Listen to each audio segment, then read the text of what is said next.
नमस्कार. मालिकेच्या आजच्या भागामध्ये कला ही आता अद्वैतमध्ये गुंतत चाललेली आहे. कलाला अद्वैतपासून जराही राहवत नाही, अद्वैतच्या सोबत असलं पाहिजे असं कलाला वाटत असतं आणि कलाचं हे सगळं सुरू झालेलं असतं. आता कलाने अद्वैतला ब्रेकफास्ट दिलेला असतो, त्याचबरोबर तिथे सरोज ही कॉफी घेत असते आणि मग कला मात्र तशीच अद्वैतच्या शेजारी घुटमळत असते. तेव्हा मात्र इकडे कला तिथं आहे ह्या गोष्टीचा सरोजला खूप राग आलेला असतो. सरोज म्हणत असते, काय चाललंय तुझं?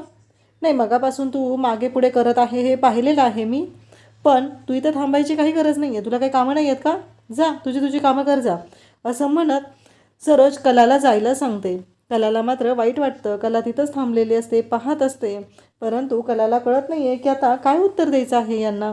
कारण कलाला मुद्दामच सरोज त्या पद्धतीनं बोलत असते, कलाशी चुकीच्या पद्धतीनं वागत असते. त्याचबरोबर कला मात्र पाहत असते. कलाला वाईट वाटत आहे. कला तशीच तिथून निघून जाते. सरोज म्हणते, तुला बाकीची कामं नाही आहेत का? जा, बाकीची कामं बघ जा, असं म्हणत सरोजने कलाला जायला सांगितलेलं असतं. कला आता तिथून निघून गेलेली असते आणि त्याचवेळी सरोज मात्र कलाकडे पाहत असते. कला जाते आणि किचनमध्ये जाऊन उभी राहते. त्याचबरोबर आपल्याला पाहायला मिळतं की कला आणि अंजू तिथं उभ्या असतात आणि किचनमध्ये काम करत असते. पण कलाचं सगळं लक्ष जे असतं ते फक्त आणि फक्त इथे उभ्या असलेल्या अद्वैतकडे, कारण अद्वैतकडे तिला पाहायचं असतं. अद्वैत जाणार आहे, अद्वैतने जाताना आपल्याला बाय म्हणलं पाहिजे, आपल्याला सांगितलं पाहिजे, एवढंच तिला वाटत असतं. अद्वैत इकडे ब्रेकफास्ट करतो, पाणी पितो आणि निघालेला असतो. जाताना तो म्हणतो की आई मी जातोय आता, आणि पुन्हा त्याच्या लक्षात येतं म्हणून तो मागे फिरतो. पण कलाची बिचारीची भाबडी अशा, तिला असं वाटत असतं की अद्वैत तिच्यासाठी मागं फिरलेला आहे, कारण जाता जाता तिला सांगून जायचं आहे म्हणून तो मागं फिरलेला आहे. आणि कला मात्र चेहऱ्यावरती गोड अशी स्माईल देत असते आणि अद्वैतला बाय करण्यासाठी हात उचलते आणि अद्वैतला बाय करू लागते. परंतु घडतं मात्र वेगळंच. अद्वैत डायनिंग टेबलकडे जातो आणि टेबलवर राहिलेला त्याचा जो मोबाईल आहे तो घेतो, कारण त्याचा मोबाईल राहिलेला असतो म्हणूनच तो माघारी आलेला असतो. आणि कलाला असं वाटत असतं की अद्वैत तिला बाय म्हणण्यासाठी परत आलेला आहे. अद्वैतने मोबाईल उचललेला असतो आणि तो जाऊ लागतो. कला म्हणत असते की मला पण सांगून जायचं ना रे चांदेकर, असं करायची काय गरज होती? मलाही सांगून गेलं असतास तर बरं वाटलं असतं ना, असं कलाच्या डोक्यात सुरू झालेलं असतं आणि कला बोलत असते. त्याचवेळी आपल्याला पाहायला मिळतं की कलाचा हात तसाच वरती राहतो आणि ती काय अद्वैतला ती बाय म्हणते, पण अद्वैत काय तिला बाय म्हणत नाही आणि तो तसाच निघून गेलेला असतो.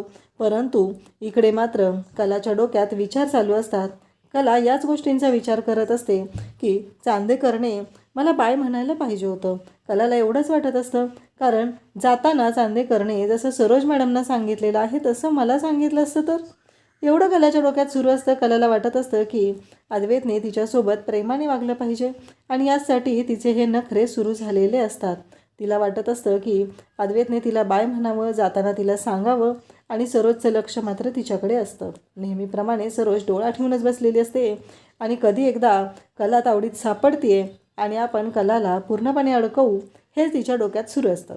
इकडे मात्र आता अंजू घरातलं क्लिनिंग करत असते. त्याचवेळी तिथं उभी आलेली असते ती म्हणजे नैना तिथं आलेली असते आणि जेव्हा अंजू क्लिनिंग करत आहे तेव्हा नैनाच्या पायाला तिथे लागलेलं असतं.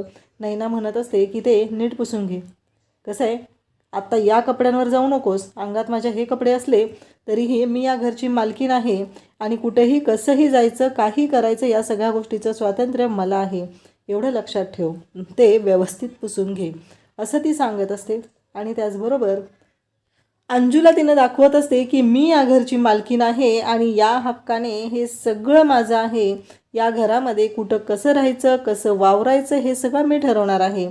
आणि तेवढ्यातच तिला समोरून येणारी रोहिणी दिसते आणि रोहिणी आणि आबा येत आहेत ही गोष्ट लक्षात आली की लगेचच ती मागं फिरते आणि म्हणू लागते की काही झालं तरीही आत्ता यांच्यासमोर मला नाटक करावंच लागणार आहे, असं म्हणत तिनं तिथं आलेली असते. आणि त्याचबरोबर आबाही आलेले दिसतात. तर अंजूच्या हातातलं ते कापड घेते आणि म्हणू लागते की दे इकडं माझ्याकडे, मी पुसते, मी करते सगळं काम, असं म्हणत तिने मुद्दामहून अंजूच्या हातातलं ते कापड घेतलेलं असतं आणि घर पुसायचं नाटक करू लागलेली असते. अंजू म्हणते की अहो मगाशी तर तुम्ही नाही ना ते काय सांगितलं होतं मला की तुम्ही या घरचे मालकीण आहात, आणि मग आत्ता काय झालं हे, म्हणजे आत्ता अचानक तुम्ही बदलला आहात, म्हणून ती विचारू लागते. तेव्हा मात्र इकडे नैना म्हणत असते की शांत राहायचं, मी सांगितलं ना तुला मी काम करते म्हणून, आणि काही बोलायचं नाही, कारण नैनाचं हे सगळं नाटक सुरू असतं आणि नैना मुद्दामूनच हे सगळं करत असते. त्याचबरोबर आबा आणि रोहिणी तिथं आलेली असते. नैना म्हणत असते की ह्या बाईचा इगो मध्ये अडवा येणार आहे, कारण काहीही झालं तरीही आत्ता या बाईला दाखवून दिलं पाहिजे की तिला हे पटणार नाही, हे मला माहिती आहे. कारण काही असलं तरीही एक महत्त्वाची गोष्ट आहे, ती म्हणजे हिला पटणार नाही की हिची सून असलं काम करत आहे. त्यामुळं मला आता विचार करावाच लागणार आहे आणि या सर्व गोष्टी अशा पद्धतीने मला मॅनेज करायच्या आहेत की तिचा इगो दुखावला गेला पाहिजे आणि तिने मला ॲक्सेप्ट केलं पाहिजे की तिच्या सुनेने असलं काम नाही केलं पाहिजे. यासाठी हे सगळं कारस्थान आता सुरू झालेलं असतं आणि मग नैना मुद्दामूनच हे सगळं करत असते. पण बिचारी अंजू मात्र भुसकाळात पडलेली असते, कारण इतक्या वेळ तरी नैनाने तिला सांगितलेलं असतं की हे सगळं जे काय आहे ते पुसून घ्यायचं आहे, मी या घरची मालकीण आहे. आणि अचानक नैना मोलकरीण झालेली आहे या गोष्टीचा अंजूला मात्र धक्का बसलेला असतो. अंजू याच गोष्टीचा विचार करत असते, आत्ता तर मला यांनी असं सांगितलं होतं आणि अचानक हे सगळं काय झालेलं आहे, हा प्रश्न अंजूला पडलेला असतो आणि अंजू पाहतच असते.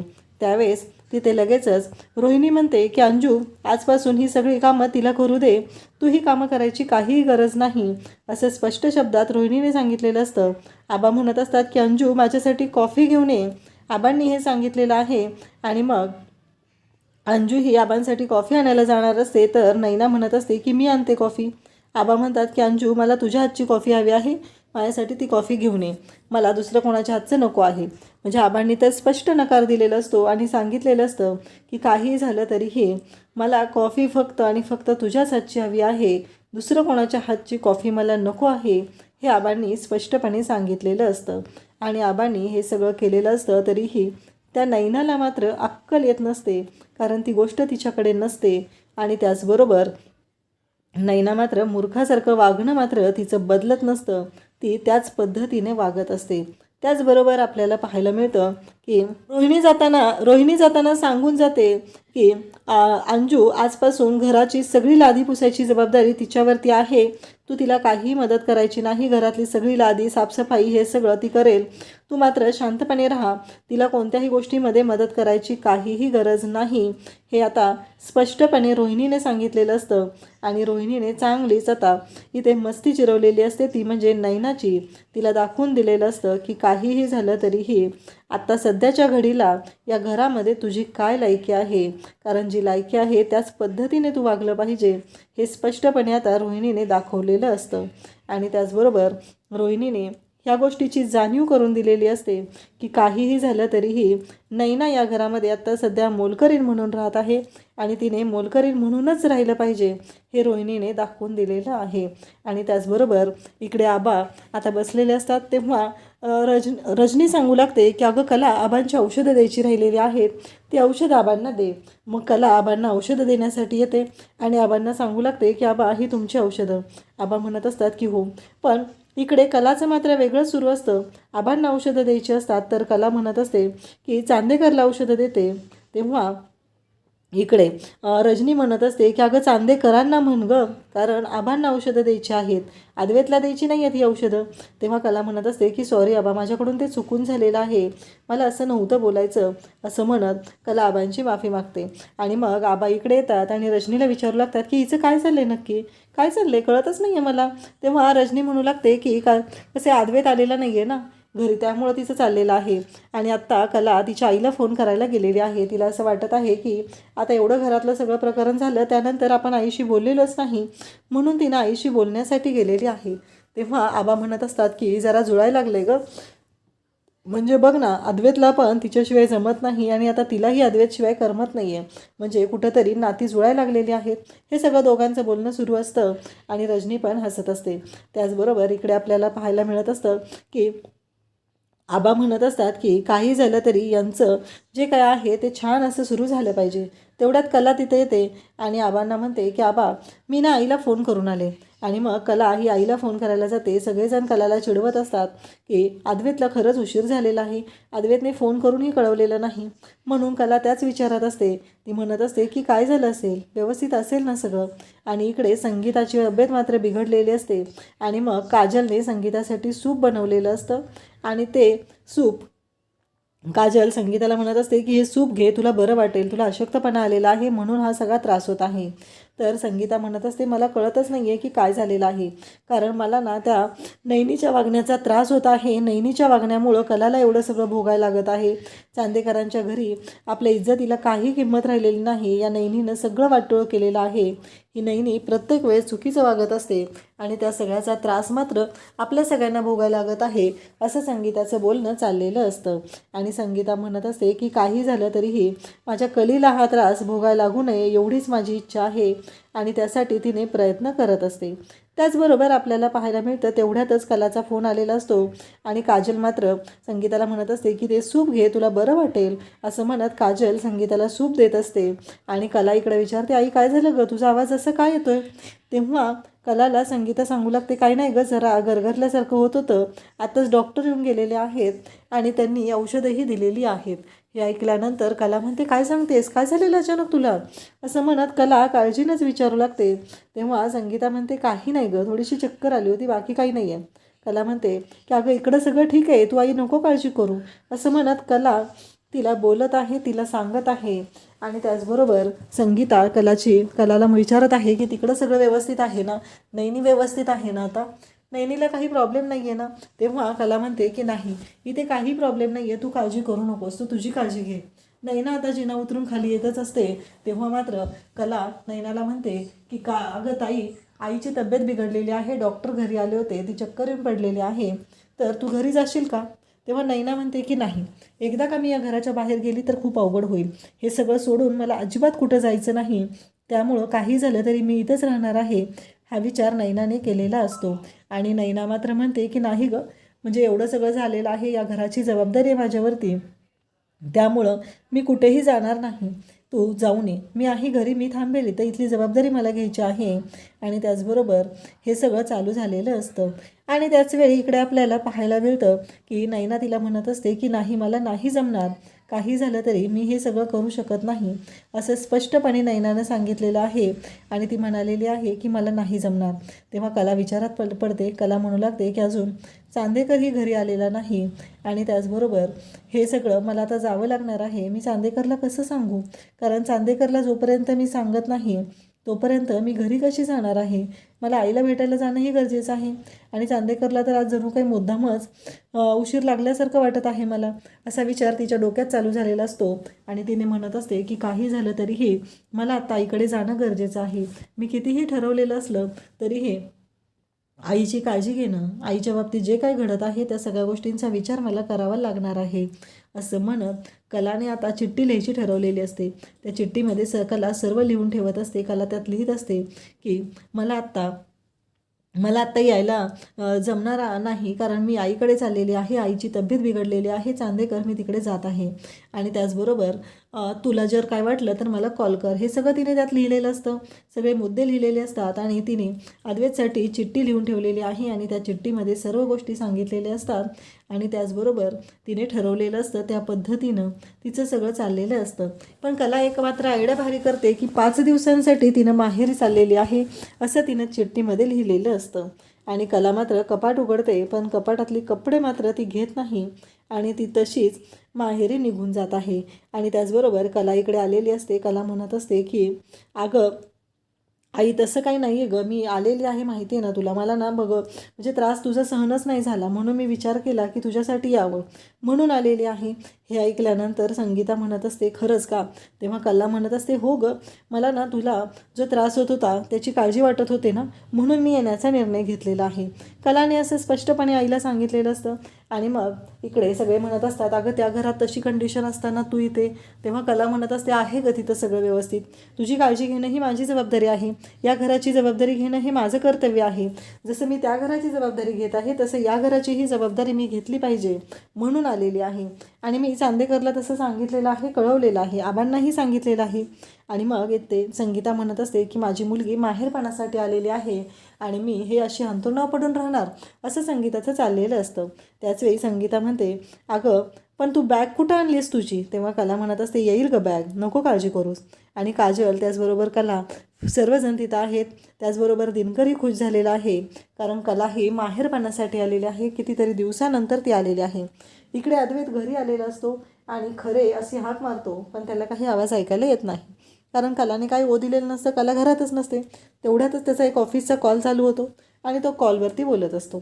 त्याचबरोबर त्याचं कॉलवरती बोलणं सुरू झालेलं असतं आणि त्याचवेळी अद्वैत फोनवरती बोलत आहे आणि त्यावेळी तो विचार करत असतो की आत्ता खरंच डोकं जड झालेलं आहे. मला ना स्ट्रॉंग कॉफी हवी आहे आणि मला स्ट्रॉंग कॉफी मिळाली तरच मला बरं वाटणार आहे, हे अद्वैतचं सुरू असतं. खरे ना अजून कशी काय कॉफी आणली नाही आहे असं म्हणत तो बोलत असतो. तेवढ्यातच अद्वैतचा फोन वाजू लागतो आणि अद्वैतचा फोन वाजल्यानंतर अद्वैत म्हणत असतो, ही घरातल्या घरात काय मला फोन करते. हे अद्वैतचं चालू झालेलं असतं. खरं तर कला ही घरात नसते, म्हणूनच तिने फोन केलेला असतो आणि तेवढ्यात अद्वैतला समोर टेबलवरती असलेली चिठ्ठी दिसते आणि अद्वैत म्हणू लागतो, काय ही घरी नाही आहे आणि ही गेलेली आहे. हे ऐकल्यानंतर त्याला धक्का बसतो आणि तो लगेचच कलाला माघारी फोन करतो, कारण इतक्या वेळ कलाने फोन केलेला असतो तर त्याला वाटत असतं ही घरातल्या घरात मला फोन करते, म्हणून त्याने कलाचा कॉल कट केलेला असतो आणि आता मात्र त्याला कलाला कॉल करण्याशिवाय पर्याय नसतो. मग तो कलाला कॉल करतो आणि कलाला म्हणू लागतो की काय हे कुठे गेलेस तू 5 दिवसांसाठी. तेव्हा कला म्हणत असते, हो मी सगळं चिठ्ठीत लिहिलं ना. आणि मग तो विचारू लागतो, काय झालं मिसेस खरेंना. तेव्हा कला सांगत असते की हो तिला चक्कर आलेली होती, डॉक्टर येऊन गेलेले आहेत, औषधं दिलेली आहेत, थोडासा बीपीचा त्रास सुरू झालेला आहे ना तिला, त्याच्यामुळे हे सगळं होत आहे. अद्वैत म्हणतो, आता ते बरं आहेत ना. तेव्हा कला म्हणते की हो. तेव्हा अद्वैत म्हणतो, पण मला सांग, एक चिठ्ठी लिहायला तुझ्याकडे वेळ होता, पण कॉफी करून द्यायला वेळ नव्हता. कॉफी करून गेली असतीस तर. तेव्हा कला म्हणते की अरे अंजूला सांग ना, अंजू करेल ना कॉफी. तेव्हा इकडे मात्र सगळ्यांनाच धक्का बसलेला आहे. कलाला तो म्हणत आहे की अगं पण तू कॉफी करून दिली असतीस तर मी मायक्रोवेव्हला गरम करून घेतली असती ना ती कॉफी. असं सगळं चालू असतं आणि त्याचबरोबर इकडे मात्र कला म्हणत असते की अरे मायक्रोवेव्हला काय गरम करून कॉफी घेणार आहेस, तू ये इकडं, मी तुझ्यासाठी कॉफी करून देईल. असं बोलल्यानंतर मात्र इकडे अद्वैत म्हणत असतो, काय म्हणजे हे तुझं काय चाललंय. हां गाणं म्हणून दाखव, मग तुला चॉकलेट देते. तेव्हा कला म्हणते की एक काम कर, असंही मी इकडे राहायला आले पण माझी कपड्यांची बॅग तिथंच राहिली आहे, मी ती आणायची विसरली आहे, तर तू माझी कपड्यांची बॅग घेऊन ये आणि त्याचबरोबर हे सगळं जे काय चालू आहे ना ते माझं साहित्य पण घरी राहिलेलं आहे, तर तू कपड्यांची बॅग घेऊन ये आणि मग इथं आला की तुला कॉफी देते. तेव्हा अद्वैत म्हणत असतो की नाही नाही जमणार मला, मी अजिबात नाही येणार. तेव्हा कला म्हणत असते, असं काय करतोय चांदेकर, प्लीज ये ना. अद्वैत म्हणत असतो, अगं पण तिथं आहे ना, मागच्या वेळेस कसं मी राहिलेलो तर मला बाबांचे कपडे दिलेले. कला म्हणते की मग बाबांचे कपडे. तेव्हा अद्वैत म्हणतो, येडेच का गं, तुला कळत नाही आहे काय बोलायचं ते. अगं मग मिसेस करेंची साडी घाल ना. तेव्हा कला म्हणत असते की साडी घालत नसतात तरी चांदेकर साडी नेसत असतात, पण बाकीच्या कपड्यांचं काय. बरं साडी घालेल आईची, पण बाकीच्या कपड्यांचं काय. तेव्हा अद्वैत म्हणतो, बाकीच्या कपड्यांचं काय. तेव्हा कला म्हणते की तुला सगळं सांगायला लागतं का रे, बाकीची मापं बाकीचे कपडे हे कसं ॲडजस्ट होईल सांग बरं. आणि तुम्हाला सांगत आहे की आईची साडी नेस, पण आईची साडी नेसायलाही मी तयार आहे, पण बाकीच्या कपड्यांचं काय. अद्वैत म्हणतो, आलं लक्षात माझ्या. तेव्हा कला म्हणत असते की ये तू, मी तुला कॉफी बनवून देते आणि तू आला की लगेच तुझ्यासाठी कॉफी बनवते. असं इकडे कला सांगत असते. अद्वैत म्हणत असतो, हे जरा अतिच होतं या. कला म्हणत असते, बघ चांदेकर, मी तुला सांगितलेलं आहे ना की तू ये लवकर, तुला कॉफी देत आहे. आणि ह्या सगळ्या गोष्टी जेव्हा चालू असतात तेव्हा मात्र इकडे कलाने अद्वैतला बोलवलेलं असतं. कला मात्र आता विचार करत असते की हा चांदेकर येईल ना. तिच्या डोक्यात विचारच चालू असतात, कारण हा चांदेकर नक्की काहीतरी गोंधळ घालू शकतो हे तिला चांगलंच माहिती असतं. त्यानंतर उद्याच्या भागामध्ये आपल्याला पाहायला मिळणार आहे की अद्वैत हा कलाची बॅग घेऊन आता पोहोचलेला आहे आणि इकडे तो आलेला असतो आणि कलाला म्हणत असतो की हे घे तुझी बॅग आणि माझी कॉफी, तुम्ही येईपर्यंत कॉफी तयार करून ठेवणार होतीस ना, मग आता मला कॉफी हवी आहे, आत्ताच्या आत्ता मला कॉफी दे. हे सगळं बोलणं सुरू असतं आणि त्याचबरोबर इकडे कला म्हणत असते की हो देते कॉफी, थांब तरी, आत्ताच आलायस ना तू.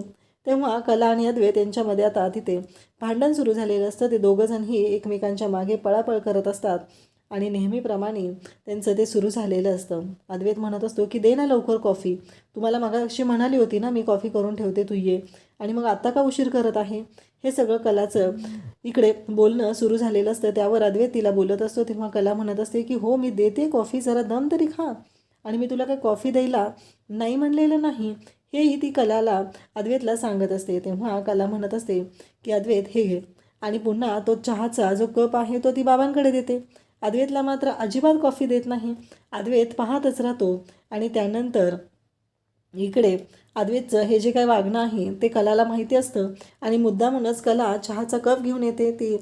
ती लगेच दिनकरला देते, त्यानंतर दुसरा कप आणते आणि ती कॉफीचा जो कप आहे तो स्वतः घेते. आणि मग दिनकर आणि काजल दोघंही तिथून निघून गेलेले असतात. अद्वैत आणि कला तिथे थांबलेले असतात आणि कला मात्र अद्वैतला कॉफी देत नसते. अद्वैतला राग आलेला असतो. एकतर अद्वैत तिथून चांदेकर मेन्शनमधून इकडं आलेला असतो आणि शेवटी रागाने कलाच्या हातातील ते कॉफी घेतो आणि म्हणतो, तुला माहिती आहे ना मला कॉफी हवी आहे, तू मला कॉफी देणार होतीस म्हणून मी इथं आलेलो आहे ना, आणि हे सगळं तुझं काय चाललेलं आहे असं म्हणत त्याने कलाच्या हातातला तो कॉफीचा मग हिसकावून घेतलेला असतो आणि तो कॉफी घ्यायला लागलेला असतो. तो म्हणत असतो की ही कॉफी आता मी घेणार आहे, मी तुला ही कॉफी देणार नाही. आणि असं म्हणत अद्वैतने ती कॉफी लगेच प्यायलाही सुरुवात केलेली असते आणि कला म्हणत असते की अरे चांदेकर, ती कॉफी उष्टी आहे, तू माझी उष्टी कॉफी पिला असं म्हणत कला हसत असते आणि अद्वैत मात्र ती कॉफी तशीच पित असतो. आणि कलाला मात्र धक्का बसलेला असतो, कारण आज अद्वैतनं कलाच्या हातची कॉफी पिण्यासाठी तो इकडे खरेंच्या घरी आलेला असतो आणि अद्वैत आता कलाचं सगळं म्हणणं ऐकत असतो.